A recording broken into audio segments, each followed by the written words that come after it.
Hello mga beshi! Welcome back sa another mini vlog! For today's video ay maaga na naman nga lumarga ang person dahil nga papasok na naman sa trabaho. Ay, sana all may trabaho.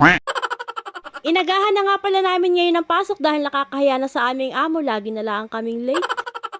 Dahil nga maaga kaming pumasok ay wala pa masyadong buyer kaya naman ito na yung time para makapaglinis-linis. Habang naglilinis nga kami diyan ay may mangilan-ngilan na nga din bumibili. Nang matapos na nga kami sa paglilinis ay sunod namang ginawa ni Ate Amy ay nagrepack na nga ng asukal. Kapag nga ganyang madalang pa ang bumibili ay sinisingit na nga din namin yung iba pa naming mga gagawin. Dahil nga mamaya ay dadagsa na naman ang customer ay baka nga hindi namin ito matapos. Ayan na nga mga beshi, unti-unti na nga dumadating ang mga customer. At kapag nga ganyang sobrang dami na ng customer ay hindi na nga ako nakakapag-video. Diyos mio.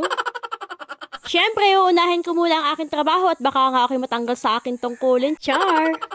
At ayun nga, nung wala na masyadong customer, ay nakapag-video-video na nga ulit ang person. Habang nagre-repack nga ako diyan ng asukal, ay may dumating naman na customer at bibili nga ng pids, kaya ayun, tinakalan ko na. Pinahawak ko na nga din sa kanya ang aking cellphone at sabi ko nga sa kanya, ay videohan niya ako habang nagtatakal nga nitong pids. Sabi ko pa nga sa kanya, ay wag siyang malikot at baka nga mamaya ay wiri-wiri ang video. Thank you nga pala sa customer namin na ito at talaga naman binidyohan niya ako hanggang sa matapos nga ako. Sa mga puntong ito mga beshi ay ito na nga ang pinaka-aabangan ko sa lahat, ang pagmemerienda. Kahit man din napakainit ang panahon ay talaga naman nagkape pa din nga ang mga person kainaman na.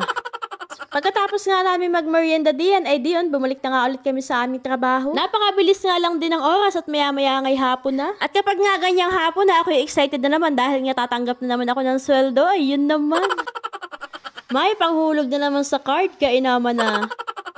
Fast forward na makauwi na nga ako sa bahay ay naabutan ko nga itong mga bata na busy-busy nga dito sa kusina. Nakabili nga sila ng isdang maliliit. Ang tawag nga dito sa amin ay paitan. At ayan nga, pinakuluan na nga nila ito hanggang sa lumambot nga pati yung mga tinik. Tortang paitan nga pala ang gagawin nilang luto dito. Kaya naman ayan nga at nagbati na nga sila ng itlog. Nakakatuwa nga itong mga batang ito dahil nga kahit puro lalaki sila ay napakahilig nga nilang magluto at napakasasarap nga ding magluto. Pag nga nangingialam sila dito sa kusina at gusto nga nilang magluto ay hinahayaan nga lang namin sila. Mas maigi na nga yun na habang bata pa lang sila ay madami na nga silang natututunan. At ayan nga mga beshi, ang finished product para nga siyang burger patty.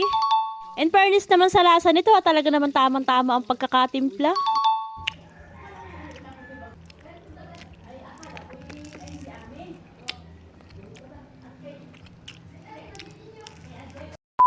Another fast forward na naman mga beshi at eto nga ikinabukasan na. Nagpunta nga kami din sa sagingan para nga manguha ng puso ng saging na aming gugulayin. Actually, na-upload ko na nga ito mga beshi at kung gusto nyo nga mapanood ay hanapin nyo nga lang sa mga post ko. Kaya naman hanggang dito na lang muna mga beshi, abang-abang na lang sa susunod na mini vlog. Thank you for watching, bye!